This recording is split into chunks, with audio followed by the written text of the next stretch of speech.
E agora, fique por dentro dos assuntos ligados ao direito imobiliário com o colaborador da Rádio Justiça, o advogado e presidente da Comissão de Direito Imobiliário OAB Minas Gerais, Dr. Quênio de Souza Pereira. A crise econômica, a mudança do Código de Processo Civil estimularam o aumento dos processos judiciais contra os inadimplentes das cotas condominiais, a famosa taxa de condomínio. O desemprego, a queda dos rendimentos decorrentes do desaquecimento da economia e os aumentos dos custos das despesas que compõem o rateio das despesas do edifício têm agravado a inadimplência nos condomínios. A nova regra do Código de Processo Civil, em vigor desde 2016, que passou a considerar a ata título executivo, gerou uma maior celeridade no processo judicial contra o devedor e, com isso, aumentou as ações de execução. Para você ter ideia, por exemplo, na cidade de São Paulo, o número de ações para receber as cotas de condomínio atrasadas saiu de 5.111 em 2016 para mais de 13 mil ações em 2017, uma alta de 162%. Do total de brasileiros que estão com o nome negativado no SPC, 8,1% são devedores de cotas de condomínio. Para explicar esse crescimento das ações contra devedores de cotas condominiais e o que pode ser feito para reduzir essa inadimplência, está na linha o nosso colunista do quadro Direito Imobiliário, o advogado Quênio de Souza Pereira. Olá, doutor Quênio, bom dia. Olá, Sérgio Alves, bom dia para todos. Que situação que estamos, hein, doutor Quênio? Realmente preocupante, né? Porque a cota condominial ela é essencial para a manutenção e conservação do edifício e vemos que há um crescimento das ações de execução, mas logicamente isso decorre da crise econômica. Agora, um fato que se ressalta, né, que gera preocupação, é que o próprio SPC verificou que no Brasil todo, né, quem está negativado, 8% ou mais, deve cota condominial, o que gera a necessidade dos condomínios agir de forma mais profissional, ou seja, atualizar a convenção para criar mecanismos que venham a inibir a inadimplência, ou seja, entrar com a ação é uma medida drástica, mas há meios de evitar o crescimento da inadimplência mediante alteração da convenção. E, doutor Quênio, vamos acompanhando aqui. O desemprego, a queda dos rendimentos decorrentes, então, desse desaquecimento da economia, que são fatores que motivam essa falta de pontualidade. Pode-se dizer que, a partir de 2016, com a entrada do novo CPC, que passou a possibilitar a execução da dívida dos condomínios, os síndicos, eles ficaram mais dispostos a fazer essa cobrança em juízo? Certamente. O que acontecia até 2015 é que, de acordo com a lei, o condomínio, quando tinha que entrar com o processo, era uma ação de conhecimento, uma ação de cobrança. Essa ação demorava em média 2, 3 anos, e depois que o condomínio ganhava a ação, havia recurso do devedor para o Tribunal de Justiça, a apelação, aí consolidando a sentença, do julgado, aí sim que o condomínio poderia iniciar a execução da sentença com o título executivo.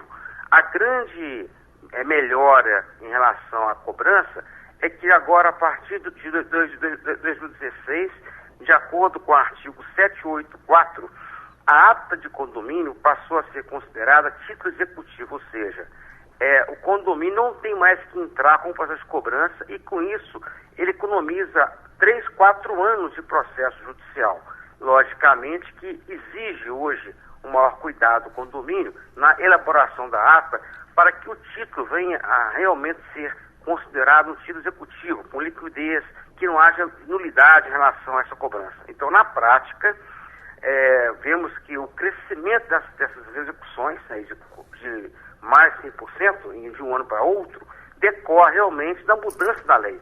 Então, na prática, o devedor ele tem uma maior pressão em termos judiciais para vir quitar o débito de maneira mais célere. E isso, logicamente, estimula a propositura da execução contra os devedores. E, doutor Quênio, até convenções mal redigidas pode ser um estimulador para esta inadimplência dos condomínios? Certamente. O que vemos que a lei, o Código Civil, né, de 2003 para cá, ele limitou a multa apenas 2%, ou seja, se a pessoa deve um condomínio de R$1.000, a multa de R$20. É a multa realmente simbólica. Houve um grande equívoco do legislador, em 2003, em tentar, procurar, no caso assim, reduzir a multa, que era de até 20% para 2%, ou seja, houve uma confusão. Não há relação de consumo. Então, tem pessoas que confundiram, né, as regras do Código de Defesa do Consumidor com a regra de condomínio. Então, na prática, sem ninguém solicitar, o legislador reduziu a multa para 1/10, ou seja, de 20% para 2%, e isso estimulou, sim, o aumento da impontualidade. Por outro lado, continua em vigor, pelo Código Civil, né, os juros de 1% ao mês. Então, na prática, podemos afirmar que 90% das convenções do Brasil prevêem apenas os juros de 1% ao mês, que é os juros legais, mais a multa de 2%, que é a multa imposta pela lei. E esquecem que o próprio Código Civil, no artigo 1336, possibilita, autoriza a Assembleia, o condomínio, estipular juros superiores a 1%. Então, tem convenções muito bem elaboradas que estipulam juros de 5%, 6%, 8%, 10%. Temos, inclusive, acordos do STJ considerando legal os juros de 10% ao mês, desde que previsto na convenção. Então, na prática, o legislador ele cometeu um equívoco enorme em reduzir a multa para 2%, mas, por outro lado, ele tentou corrigir, autorizando o condomínio, no caso os condôminos, a colocar juros superiores a 1% à convenção. Lamentavelmente, eu falo que a grande maioria não faz isso. Então, acaba gerando o quê? O estímulo na inadimplência. Há outros mecanismos também que podem ser utilizados pelo condomínio em relação à inadimplência, como possibilitar o protesto da cota condominial. Isso é legal, mas é necessário estar previsto na convenção. Outra situação também, alguns condomínios comerciais, funciona muito bem a possibilidade de levar o débito, né, ao SPC, ao Serviço de Proteção ao Crédito. Então, são mecanismos muito eficientes para coibir a inadimplência. E vemos, inclusive, acórdãos de alguns tribunais, como o de Brasília, inclusive, né, considerando que aquele inadimplente contumaz, aquele que atrasa constantemente, ele pode ser multado em até 5 vezes a cota condominial. Isso é um fato interessantíssimo, né? Tem pessoas no condomínio que parecem que tem algum problema de comportamento, que atrasam constantemente e só pagam em juízo. Então, já tem acordos, inclusive, repetindo, de Brasília, né, do Distrito Federal, colocando a questão de cobrar uma multa de 3, 4, até 5 vezes o condomínio, quando há uma inadimplência contumaz. São casos raros, mas a lei possibilita isso. Isso está no artigo 1337. E em relação a essa multa, que ela parece exagerada, ela decorre de um comportamento antissocial. E, no caso, o ministro do STJ, até no acordo que abordou essa matéria, colocou que não há nada mais antissocial do que deixar de pagar a cota condominial, porque desequilibra todo o condomínio. Então, no caso, há mecanismos que podem ser inseridos na convenção, que têm respaldo legal, mas, lamentavelmente, vemos que o amadorismo na redação, das convenções, ele prevalece. E, com isso, vemos os condomínios tendo que contratar advogados para entrar com execuções, sendo que isso poderia ser evitado com a redação mais profissional da convenção. 9h45. Você, ouvinte, também pode participar. Tem alguma dúvida sobre a cobrança do condomínio? Entre em contato conosco pelo nosso WhatsApp 61 999 75 81 40. Então, voltando a este trabalho, que muitos condomínios agem de forma amadora na hora de realizar as cobranças dos débitos das cotas condominiais, doutor Kênia. Agir de tal forma gera risco do condomínio acabar perdendo de vez a ação de execução, mesmo que exista essa dívida, tem essa possibilidade?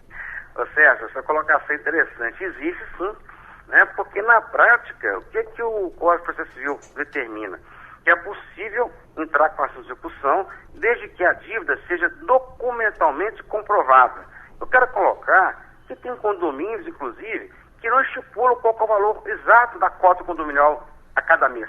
né? Tem condomínios que fazem um rateio e que a cota muda de valor de acordo com a despesa. Isso é uma situação que gera insegurança jurídica, gera confusão. Então tem pessoas que fazem a ata sem colocar o valor da cota, tem condomínios em que a contabilidade ela é completamente confusa e na prática, né, se o condomínio entra com a ação de execução, com a documentação falha, né, com a série de equívocos, ele está fadado a perder a ação de execução. Então é fundamental que haja uma cautela maior dos condomínios na elaboração do balancete, né, na aprovação do valor da cota condominial. E esse valor da cota tem que estar registrado na ata. Eu vejo com muita frequência atas de condomínio em que a Assembleia determina que o valor do condomínio terá um aumento de 15%. Não coloca o valor. Então, logicamente, essa ata, sendo levada a juízo, ela vai levar ao fracasso a execução, porque na prática faltou inserir na ata detalhes, pontos essenciais para que haja liquidez e certeza do débito. Então, é necessário realmente que o síndico, quem administra o condomínio, tenha cuidado em relação ao redigir a ata, de maneira a colocar os valores exatos, né, da taxa ordinária, bem como da cota extraordinária em relação a uma obra.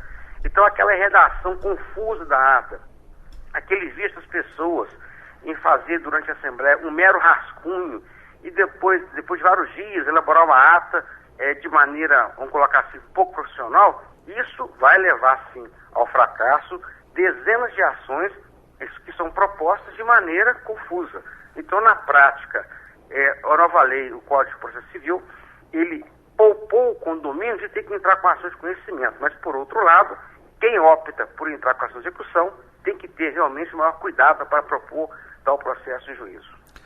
Doutor Kênio, vamos a uma característica aqui do Distrito Federal que já falamos até outras vezes. Aqui em Brasília nós temos muitos condomínios formados, mas que ainda aguardam a regulamentação, a regularização da posse da terra. E tivemos decisões recentes aqui da Justiça de Brasília em que condomínios, eles não podem, a Justiça decidiu que eles não podem fazer a cobrança das taxas dos moradores. Mas é importante destacar que, neste caso, o instrumento de cobrança que foi inadequado, foi isso? Pode ser com relação a condomínio fechado, está falando, Sérgio? Sim, aqui os condomínios que nós falamos, condomínios horizontais. De casas? Isso, de casas. Não, está corretíssimo. Então isso aí não tem segredo nenhum. O que acontece na prática, que aí é um condomínio baseado no loteamento e a regulamentação deve ser por estatuto, baseado numa associação. Então realmente esses condomínios de casa, eles não possuem a convenção do condomínio, que é prevista na Lei 4.591 de 64, bem como no Código Civil, no artigo 1331. Então, uma coisa é o condomínio edilício, né, que está regulamentado no registro imobiliário, mediante uma incorporação, mediante uma edificação. E desse condomínio tem uma convenção. Agora, já o loteamento, então, ele é aprovado como condomínio, é aprovado como loteamento. E para viabilizar a cobrança das cotas da associação, os moradores criam uma associação a qual ninguém é obrigado a aderir. Inclusive o STJ se posicionou nesse sentido em 2015, colocando que somente é obrigado a pagar a cota, né, do condomínio, no caso a taxa associativa, aquele que se associar. Então, realmente, há uma grande dificuldade em se cobrar em juízo essas cotas da associação, porque o STJ colocou uma pá de cal nesse assunto, num recurso repetitivo em 2015, até para estimular que os loteamentos fechados venham realmente a buscar uma regulamentação adequada. E essa regulamentação, ela se dá, em geral, baseado num estatuto de associação, e é necessário que o loteador, quando vem lançar esse empreendimento, ele faça esse estatuto constar nas matrículas dos registros imobiliários, para que todos sejam obrigados. Então, a forma de cobrança tumultuada, um pouco amadora, ou de maneira confusa, tem gerado uma grande dificuldade desses condomínios fechados conseguirem executar a dívida em juízo. Então, na prática, são coisas bem distintas. Uma coisa é o condomínio edilício, previsto no Código Civil, artigo 1331. E outra situação é o loteamento, em que os moradores ou o empreendedor, ele cria esse loteamento com a figura de um condomínio fechado. Então, nesse caso, o estatuto tem que ser muito bem elaborado, de maneira a possibilitar realmente que haja uma condenação do devedor em relação à cota da taxa associativa. E a diferença, né, entre título executivo e título de cobrança, doutor Quênio, que é isso que é o grande detalhe dessas cobranças aí? Você colocou muito bem, Sérgio, isso é por aí mesmo. O que acontece na prática que a cota de condomínio está ligada a uma convenção, né? E a convenção tem previsão legal nesse aspecto de ser próprio terreno. Eu quero frisar para os nossos ouvintes da Rádio Justiça que a cota de condomínio é da própria essência da coisa, ou seja, próprio terreno. Então, se a pessoa não paga a cota de condomínio, havendo, no caso, a cobrança, pode ser até uma ação de cobrança, aí que vira depois a ação de execução, e após a execução, a pessoa não pagando, o credor, no caso do condomínio, pode requerer a penhora do imóvel e levá-lo ao leilão. Então, esse imóvel, ele pode ser leiloado para pagar a cota de condomínio, porque a dívida de condomínio está ligada à própria coisa, ao próprio terreno. Já a taxa associativa é uma questão, está ligada à pessoa que se associou. Então, caso ocorra a condenação, né, judicial do pagamento da taxa associativa, a associação poderá executar e até levar a leilão um bem, colocando bem claro, que não seja o próprio imóvel residencial. Então, o ponto interessante é que a lei 8.009/90, ela coloca como única residência, única moradia da pessoa como impenhorável. Só que há exceções. Então, essa residência pode ser penhorada, por exemplo, por falta de pagamento do IPTU ou da cota de condomínio. Mas, se for uma taxa associativa, esse imóvel não pode ser penhorado por ser a única residência do devedor. Então, há uma situação bem interessante. A taxa associativa não tem a mesma força da taxa de condomínio. São coisas distintas. Então, no caso, realmente, a associação ela tem que ter o maior cuidado em estruturar a documentação para que haja a viabilidade de manter a pontualidade das taxas dos associados. E é um grande engano aquele que deve o condomínio e acha que, por exemplo, este bem, esse apartamento não vai ser penhorado porque é a única moradia dele, né, doutor Quênio? É isso aí. Então, na prática, as pessoas, essa lei da época do Sarney, né, ela foi muito em evidência que a única moradia seria bem de família e impenhorável. Mas há situações em que a lei tem exceção. Então, o artigo 3º coloca como exceção, como falei anteriormente, o IPTU, coloca como exceção também os impostos, né, do imóvel, até mesmo a questão do pagamento do financiamento imobiliário. Então, são situações que esse imóvel ele está sujeito, sim, a ser leiloado. Então, no caso, não existe proteção legal para o devedor, mesmo que seja a única moradia dele. E, na prática, o condomínio tem que entrar com a ação, né, até para evitar o crescimento da impontualidade. Porque se o síndico deixa entrar com a ação, ele aumenta as cotas condominiais de quem é pontual, isso gera até uma depreciação, desvaloriza os apartamentos para locação para venda. Porque se um vizinho não paga a cota de condomínio, cria um rombo. Esse rombo vai ter que ser coberto pelos demais adimplentes. E aumentando a cota condominial, quanto mais alta, há um efeito negativo para efeito da venda e da locação do imóvel. E, doutor Quênio, para finalizarmos, qualquer condômino pode ir lá e exigir que o síndico entre com ação contra os moradores que estão devendo? Certamente, porque todos são interessados, né? Então, é uma questão coletiva e a ineficiência do síndico de não entrar com a ação, ele estimula a adimplência e gera prejuízo aos condôminos. O síndico não tem o direito de falar assim, não vou entrar com a ação durante o meu mandato. Eu tenho essa prerrogativa. Isso seria, no caso, uma omissão, né, uma negligência dele. E outro fator interessante com relação a esse ponto, quando o síndico, de maneira deliberada, deixa de entrar com a ação, ele pode causar até a prescrição do débito. Então, temos que entender que, pelo Código Civil, a prescrição de cobrar juros acontece com 3 anos. E a prescrição de se cobrar as cotas condominiais, de acordo com o entendimento recente do STJ, é de 5 anos. Então, o síndico que é negligente, descumprir a sua obrigação de entrar com a ação de cobrança, ele pode futuramente vir a ser responsabilizado pessoalmente em função do prejuízo que ele causar, em especial em relação à prescrição.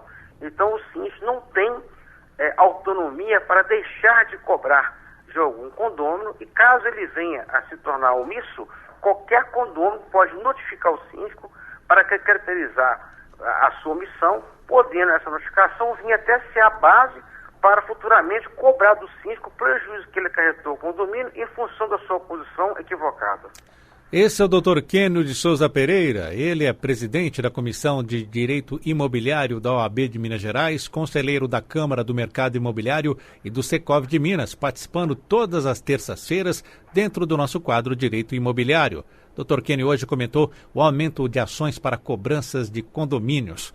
Dr. Kênio, mais uma vez obrigado e até terça que vem. Por nada, até semana que vem. Um abraço para todos. Agora, 9h58, o Revista Justiça de hoje vai ficando por aqui. Apresentação de Sérgio Duarte, produção e edição de Rafael Ferreira. Trabalhos técnicos de Vidigal Barbosa, coordenação de jornalismo Arthur Filho. Secretaria de Comunicação Social, Supremo Tribunal Federal. Continue na Rádio Justiça em 104,7 ou continue também nos acompanhando pela internet www.radiojustiça.jus.br. Fica agora com um Giro pelo Mundo, na apresentação de Bárbara Michelini. Um ótimo dia para você. Eu volto às 11h10 com repercussão geral e até amanhã com mais um Revista Justiça. A Rádio Justiça apresentou Revista Justiça.